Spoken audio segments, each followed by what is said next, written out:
Hello, Chris. So here we are with You Know My Name, the video. So let's start with looking at these chords.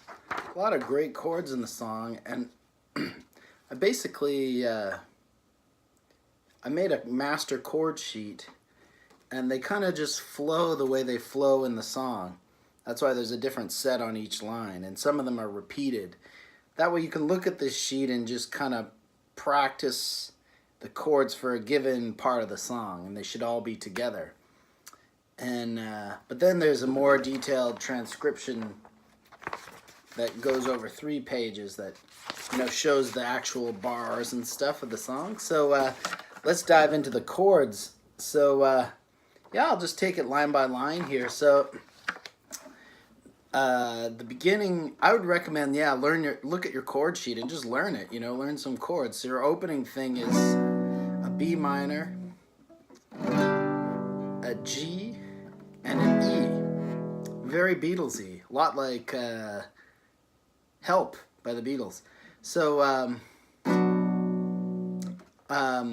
yeah, just practice learning those first. And if you notice, it's the version of G with 2 fingers, and then regular old E. And then the next chunk has B minor, a D bar chord, and an E bar chord on the 5th and 7th fret.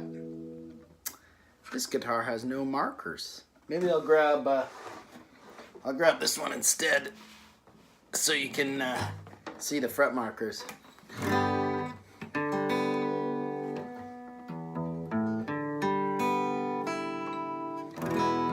So yeah, so it's got a bar chord D on the 5th fret and a bar chord E on the 7th fret. So that starts on B minor. And I don't think Cornell uses a pick in this song. So that might take a few minutes. So how you make these chords, you just bar these flat. And you can even hear, like sometimes you accidentally hear the top string. And you can hear that on the recording, that he actually gets that accidental chord in there. But you're not really supposed to hear it. You got to angle your fingers so that the top string doesn't ring through. But if you find that, I'm not sure how comfortable you are with that voicing, but if you find that like something that's a big barrier, you can just use a power chord, or just go a regular D and a regular E. But he uses those 2 tricky bar chord versions. And then after that on the sheet is the verse chords. Now these babies, he uses a different version. He starts on B minor again, and then goes to a G bar chord. And so before there was a G, like a regular open G, and now he's using a bar G.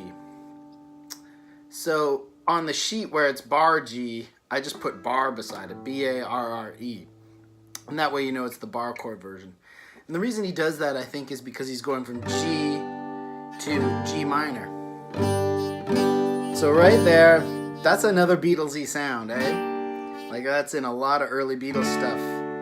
So, and then it goes to D. So that line is B minor, G, G minor to D. And then you get these F sharp chords. So this is a 2nd fret bar chord. And then sometimes he uses the sus, where you're taking the pinky and moving it to the G string from the D string. And that creates a chord called E7 sus 4. And that's a beautiful sound.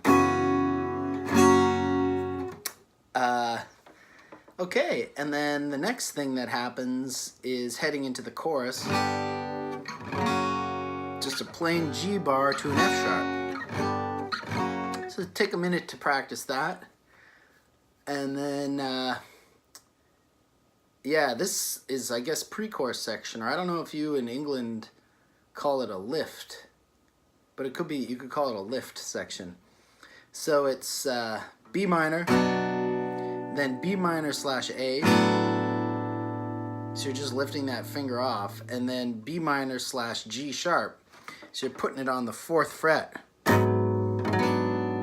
that's a cool chord, and you know, goes to show Cornell knew his stuff, right?